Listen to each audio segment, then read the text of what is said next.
안녕하세요. 저는 40대 후반의 여자입니다. 제 소개부터 먼저 드리자면 저는 이혼한 지 올해로 2년이 되었고요.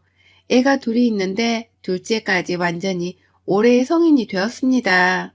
제가 이혼하던 때 첫째는 대학생이었어도 둘째 아이가 고등학교에 재학 중이어서 공부에 한참 민감할 때였는데 그때 제가 유일하게 제 이혼을 죄스럽게 느꼈던 건 바로 둘째 아이 때문이었고 그 외에는 정말 아무것도 신경 쓰이던 게 없었죠.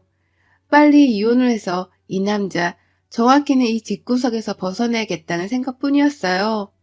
장성한 아들들을 둘이나 놔두고서 이제 막 아이 교육에 탈피를 하고서 자기 인생을 즐겨야 할 때 왜 이혼을 한 거냐며 절 이해하지 못하는 지인들도 많았습니다. 조금만 버티면 둘째 아이도 대학에 들어갈 텐데 왜 더 기다려보질 않고서 지금 하필 이혼을 하려 하냐면서 저희 친정엄마도 저를 나무라셨어요. 저에겐 친정엄마한테조차 말하지 못한 사연이 있었습니다. 표독스럽다 못해 꿈에도 나와 저를 괴롭히는 시어머니의 시집살이를 제가 도무지 견디지 못했기 때문에 이혼을 결심했던 거였거든요. 저희 시어머니는 야망이 참 야무진 분이셨어요. 보통 저희 어머니 또래의 옛날 분들, 자식들을 잘 키워놓은 것을 인생의 업으로 여기고 사셨잖아요. 저희 친정엄마도 마찬가지셨고요. 딱히 본인의 직업을 가지고 있지 않은 이상은 자식들이 커서 결혼하고 손주 나와 얼굴을 보여주는 그 맛에 행복을 느끼고 사셨는데요. 제 시어머니는 전혀 그런 쪽이 아니셨어요. 자식들을 잘 키워서 서울까지 대학을 보내고 직장 잡으라고 자리 잡고 살게까지 만드셨는데 그보다 더 큰 욕심을 가지고서는 자식들에게 늘상 영향력을 발휘하셨답니다. 내가 너희들을 이만큼 키워놓고 서울에 자리 잡고 살기까지 했으니 적어도 집집마다 내 방 하나 정도는 만들어 놓고 1년에 한 달씩이라도 번갈아 가면서 날 거두고 보살펴달라는 소리를 눈 하나 깜빡하지 않고 뱉어내시는 양반이었어요. 자식 며느리 집에 방 하나 정도는 당연히 받아야 할 존재라고 스스로를 생각하시는 야무진 분이셨죠. 저희 어머니께서는 제 남편을 포함해서 아들 둘에 딸 둘, 총 4명의 자식을 낳으셨습니다. 저희 남편은 그 중에서 둘째 아들이고요.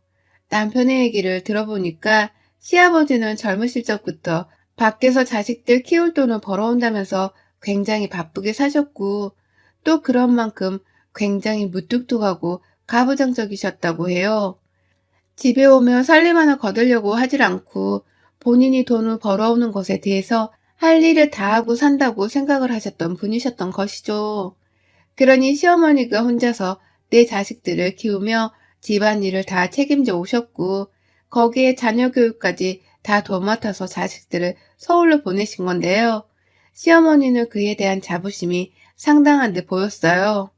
그 도가 너무 지나친 바람에 자식들도 하나같이 시어머니의 행동을 부담스러워 했고요. 저는 잘 모르겠지만 제가 결혼하기 전에 저희 큰 아주버님네에 가서는 예고도 없이 합가를 하자면서 이삿짐 트럭을 불러 짐을 옮기셨다가 큰형님한테 매몰차게 쫓겨난 적도 있다더군요. 그 바람에 시어머니는 급한 대로 결혼을 한 여동생이랑 자취를 하고 있던 남편의 자취방으로 피신을 오셨고 그 좁은 집에서 하루도 못 버티시다가 다시 시댁으로 내려가신 적이 있었다고 합니다. 뭐 이런 무대뽀에 시어머니가 다 있나 싶으시죠? 저도 그랬거든요. 하지만 결혼을 해서 겪어보니 무작정 이삿짐 트럭을 부르셨던 어머님의 모습은 아주 양반이었어요. 그보다 더한 것들을 결혼하고서 지금껏 무려 20년이 넘는 시간 동안 지속하셨죠. 제가 결혼을 해서 며느리로 들어오자 큰형님께 다 못하고 살았던 시집살이를 대신 시켜보겠다면서 그 먼 시댁에서 서울 저희 집까지 찾아오셔서는 방 하나를 차지하고선 한 달이고 두 달이고 쉬다 가시는 양반이었습니다. 저 임신하고 배가 불러왔을 때에도 저한테 일거리 하나를 더 시키겠다며 굳이 배추김치 한 박스를 보내셔서는 시누이들한테 하나하나 나눠주라고 심부름을 시키시던 분이셨어요. 멸치를 한 박스 보내셔서는 멸치 똥까지 다 빼고선 가루로 갈아서 시누이들한테 나눠주라고 하신 적도 있었고 굳이 당장 필요가 없는 마늘 한 박스를 보내서는 또 시누이들을 나눠주라 하기도 하셨죠. 당장 저희 집에 음식을 저장할 냉장고 공간이 충분하지 않았기 때문에 저는 냄새나고 썩는 걸 방지하라고 시어머니 말씀을 바로 들을 수밖에 없었답니다. 그런 식으로 대학에 다니고 있던 시누이들의 뒷바라지를 결혼하고 난 후 같이 서울에 살고 있던 제가 다 했어요. 큰형님은 시어머니가 뭐라든 바쁘다며 무시를 하고 모른 척을 했는지라 어머님의 화살은 계속해서 만만한 저에게로 쏠릴 수밖에 없었습니다. 그러다가 결혼 4년 차에 형님이랑 시어머니가 아예 대판 싸우시고는 형님께서 시어머니를 다시는 안 본다며 통보를 하고 난 후 어머님은 더욱 모질도록 저를 괴롭히셨네요. 둘째 며느리인 저마저도 자신을 모른 척하면서 안 보겠다고 할까 싶어서 더욱 근엄하고 무섭도록 저에게 시집살이를 시키셨어요. 제가 겁을 먹고 대들지 못하도록 하기 위해서 말입니다.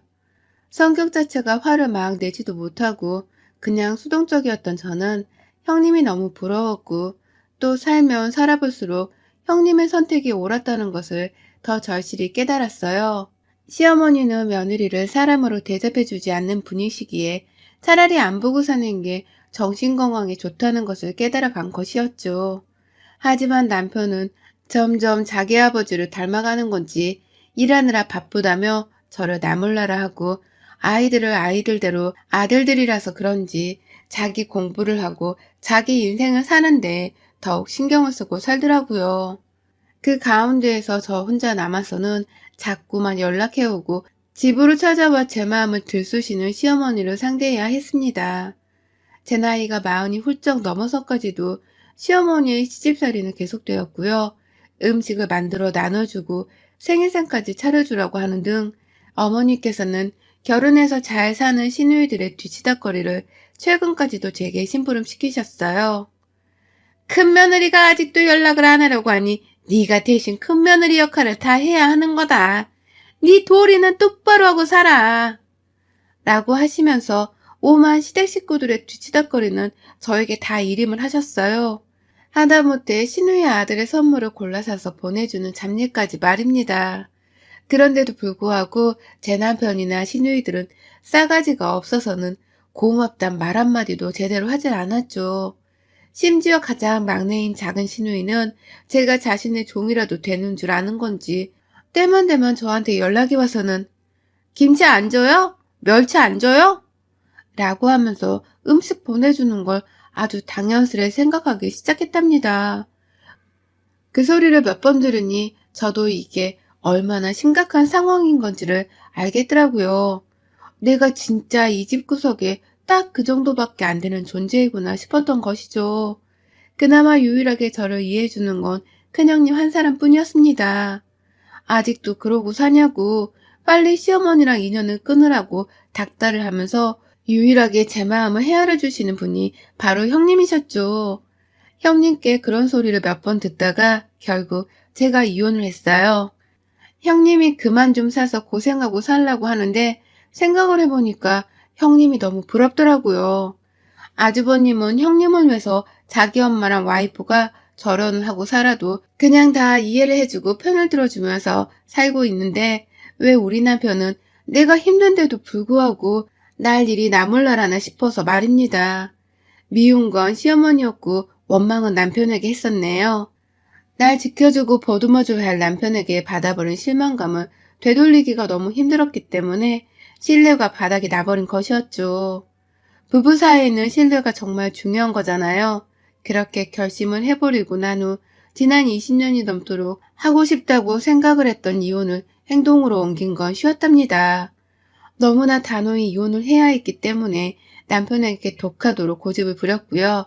제가 제발 좀 살게 해달라고 남편한테 울고 불고 하면서 진절머리가 난다고 학을 뗐어요.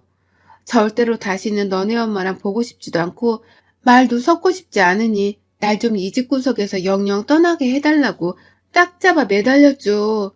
그러니 남편도 그런 제 모습에 충격을 받았는지 생각 좀 해보겠다고 하다가 결국 살림살이며 뭐며 다 손을 떼고선 친정으로 가버린 저에게 이혼을 해줬습니다. 그렇게 이혼녀가 되어버리고 나니 제 속은 정말 거짓말처럼 편해졌고요. 결혼 생활 내내 고구마를 100개는 먹어 쌓아둔 것 같이 속이 답답하고 죽겠더니만 이혼을 하고 나니 그 속이 뻥 뚫려버리더라고요. 당장 저 혼자 먹고 사는 게 문제였지만 다행히 친정아버지가 가게 일을 하시던지라 제가 거기 나가서 아르바이트를 하며 푼돈이라도 벌어볼 수 있었고 모든 건 잘 풀려갔습니다. 한동안은 아이들에게 미안한 마음이 컸지만 그마저도 제가 살 것 같으니 다 괜찮아 보였어요. 그런데 이놈의 시어머니와의 인연은 질긴 걸로도 모자라 아주 철썩 달라붙어서는 쉽사리 떼어지지가 않더라고요. 이혼하고서 얼마 지나지 않아서 코로나가 터졌는데 아버지가 하시던 식당에 손실이 좀 있었어요. 운영을 잘 하지도 못하게 하다 보니까 손님이 당연히 줄어들 수밖에 없었고 여러 가지 복잡한 상황들이 많았습니다. 이혼을 한 마음에 가벼움도 잠시 아버지 사업이 걱정이 되어서 또 마음 한켠이 불안해졌는데 정말 핸드폰을 보고도 믿겨지지가 않았네요. 시어머니가 전화를 걸어오셨더라고요. 이혼하는 마당에 너무 정신이 없어서 제가 미처 그 번호를 차단해야겠다는 생각을 못했었는데 어머님이라고 적힌 번호로부터 전화가 걸려왔어요. 이혼하던 당시에 미안하다 사과 한 번 없었던 양반인데 전화를 해서 그러더라고요. 네 시아버지 아프시다 병원에 좀 와라 라고 말입니다. 이젠 시아버지도 더 이상 아닌데 병원에 오라는 건 당최 무슨 소리이신 건지 정말 짜증이 났죠. 근데 또 제가 미련스럽게 그 병원에 갔어요.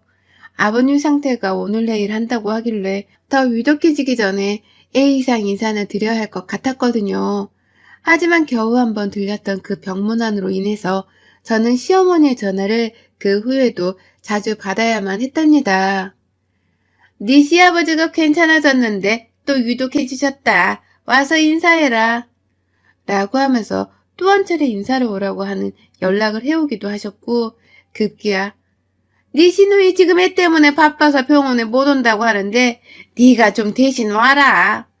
라고 하면서 시아버지의 병실에 자리를 지킬 사람으로 저를 부르기도 하셨어요. 너무 당연하도록 시누이 혹은 네 시아버지라는 호칭을 쓰면서 저를 여전히 며느리인 취급을 하셨고요. 그리고 전 당연히 이런 시어머니의 부름에 단 한 번도 찾아가지 않았습니다. 처음 병문안을 A상 찾아갔었으나 그 후에는 제가 또 찾아갈 이유가 전혀 없었고요.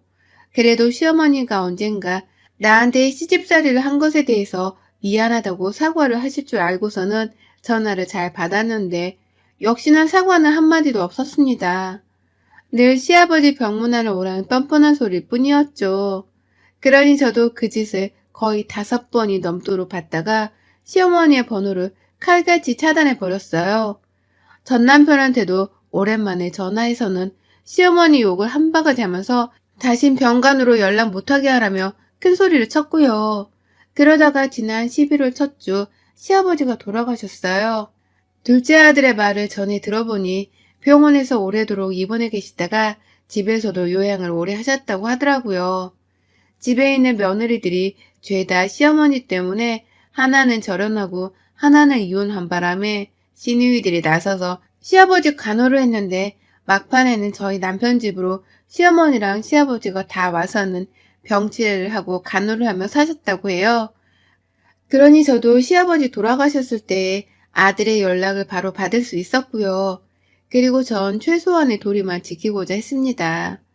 내가 이제 며느리도 아니고 그렇다고 유별나게 정을 쌓고 산 시아버지도 아니었는데 필요 이상으로 장례식장을 찾고 필요 이상의 일을 베풀며 며느리 짓을 할 필요는 없다고 생각했어요. 그래서 그냥 딱 한 번 최소한의 예의만 갖추고서는 남인 자격으로 장례식장을 찾았습니다. 입구에서 아들들이 저를 기다려주고 있었던 바람에 함께 아이들과 들어갔죠.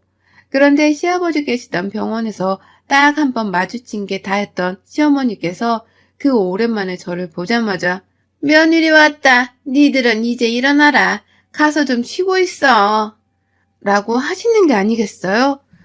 그러더니만 옆에서 상을 차리면서 앉아있던 시누이들한테 일어나라고 손짓을 하는데 시누이들이 진짜로 자리에서 일어나는 겁니다.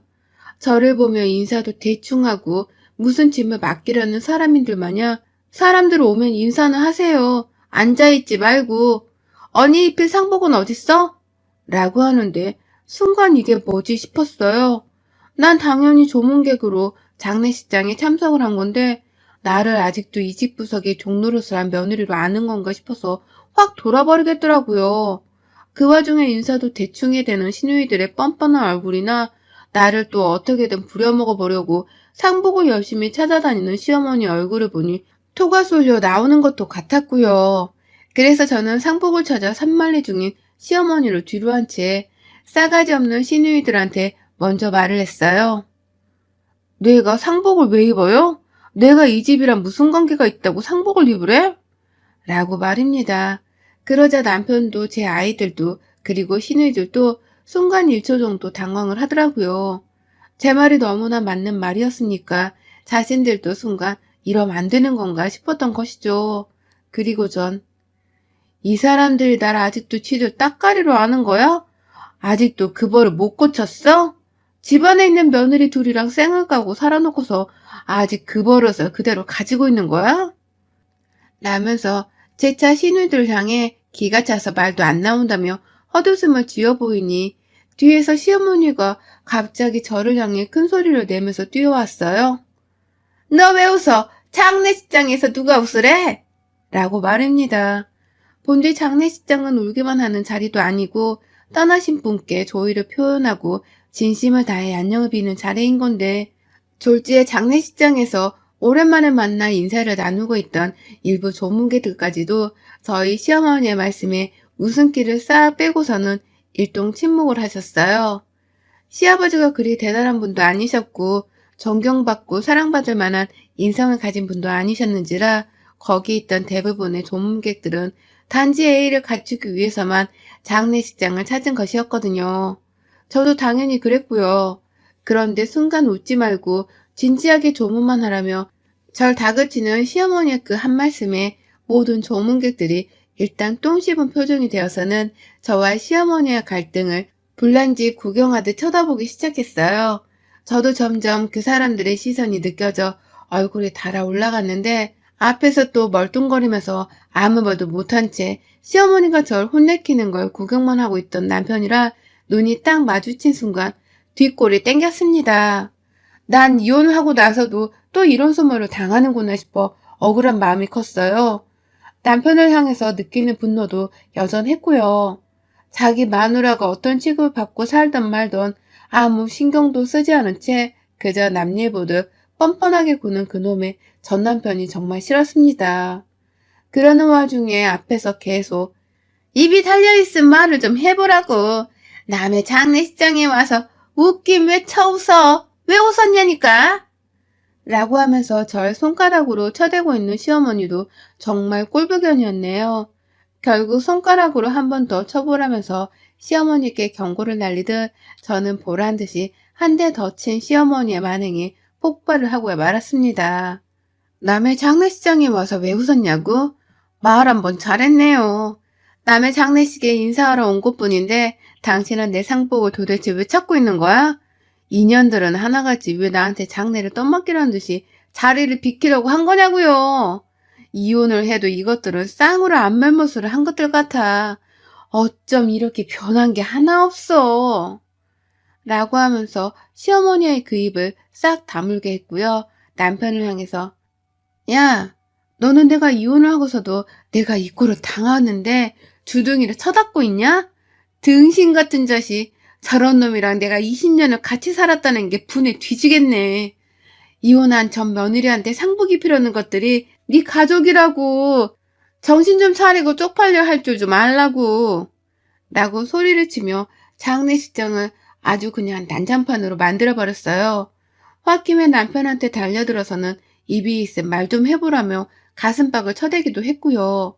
돌아가신 시아버지 영정 앞에서 내가 왜 이혼을 하고서도 이런 취급을 당해야 하냐고 라면서 원망의 소리를 내질렀죠. 그러다가 시어머니가 제 뒤통수에 대고서 야, 이혼을 했든 말든 네가 며느리는 며느리인데 장례는 치러야 할 거 아냐. 상복 입고 좀 도와주라는데 그게 뭐가 문제라고 이 사단이요. 저거 진짜 또라이 아니냐? 야, 너 혼자 이 장례 다 치러. 지금 네 시아버지 앞에서 경우가 없게 군 거 싹 다 빌고 가. 알았어? 라고 말을 하며 시누이들을 데리고 나가려 하는 그 모습에 분노가 들끓었어요. 자신도 조문객들 눈치가 보이는 건지 최대한 빨리 저한테 장례를 맡기고 장례식장을 도망쳐 나가려 하는 듯 보였고 그 모습에 저는 더 열불이 났답니다. 나 며느리 아닌데 왜 자꾸 나한테 장례를 맡기려 하냐니까? 라고 하면서 나가는 시어머니부터 시누이들의 상복 치맛자락을 잡고서는 줄다리기를 하듯이 잡아당겼어요. 잡아당기다 힘이 너무 셌는지 첫째 시누이는 뒤로 나자빠지고 시어머니는 민망스럽게 뭔 짓이냐면서 조문객들 눈치를 또 살살 보면서 저를 진정시키려 하는데 저는 그냥 시어머니를 그 자리에서 더 잡아당기고서는 가족들이 서 있는 그 자리로다가 어머님을 딱 세워뒀습니다. 아줌마 정신 차려요. 나 당신 며느리 아니고 당신 아들 이혼한 지 벌써 2년이야. 지금 죽어 누워있는 사람은 당신 남편이라고. 상을 치를 거면 당신 자식들한테 교육 똑바로 시켜가면서 치러요. 벌써부터 딸년들한테 장래까지 며느리한테 맡기려는 시집살이를 보이지 말고. 알겠어? 인사 한번 하러 왔더니만 인연들이 쌍으로 나한테 장래를 맡기려 하네. 하나같이 20년 전이나 지금이나 정신 못 차리고 사는 건 여전해. 진작에 이혼하고 떨어져 나오길 잘했지. 아유, 아찔해. 내가 저 집 구석에서 더 살았을 거라고 생각하니 아찔해 죽겠다. 라며 장례식장을 뒤집어 놓을 만큼의 경련과 소리를 질러가면서 시어머니와 시누이들을 향해서 발악을 했어요. 그 와중에도 변하지 않는 우리 남편은 심장이 쫄깃거리는지 어쩔 줄을 모른 채 집안의 난동을 지켜보며 한숨만 푹 쉬고 있었고요. 급기야 참다 저희 큰아들이 나서서는 남편한테 남자며 가정일 좀 똑바로 교통정리하세요. 이사단이 났는데도 아빤 가만히 있고 싶어요? 라면서 원망의 소리를 치더라고요. 저렇게 살지 않을 거라는 듯이 지 아버지를 한심한 듯 쳐다보는데 그런 아들의 표정을 읽은 건지 남편의 얼굴이 붉어져 갔어요. 그리고 저한테 뭐라 말이라도 걸어보려는지 제 얼굴을 쳐다보며 입을 쑥 내밀었는데 전 그저 할 일을 마저 다 하기로 했습니다.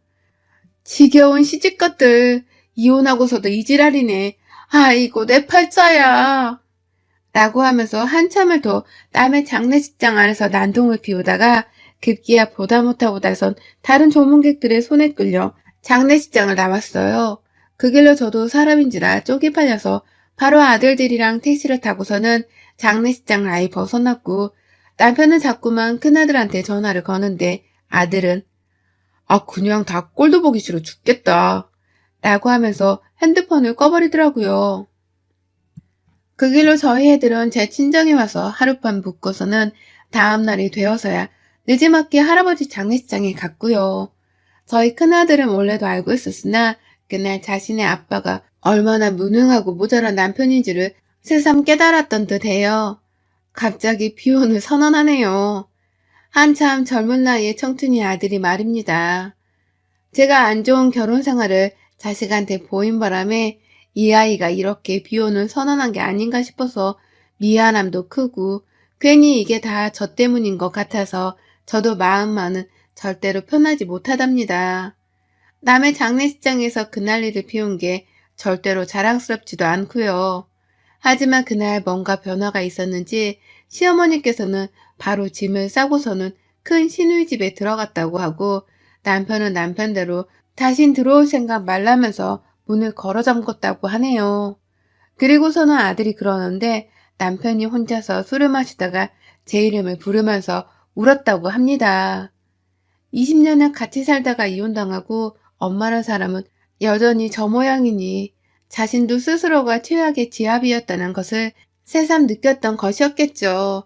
그나저나 시어머니는 남편보다 더 재수가 없고 못된 큰 시누이네 집에서도 사위 눈치를 분명 봐야 할 텐데 그 집에서 얼마나 버티다가 오도가도 못하고서는 결국 시댁으로 내려가실지 너무 궁금하네요.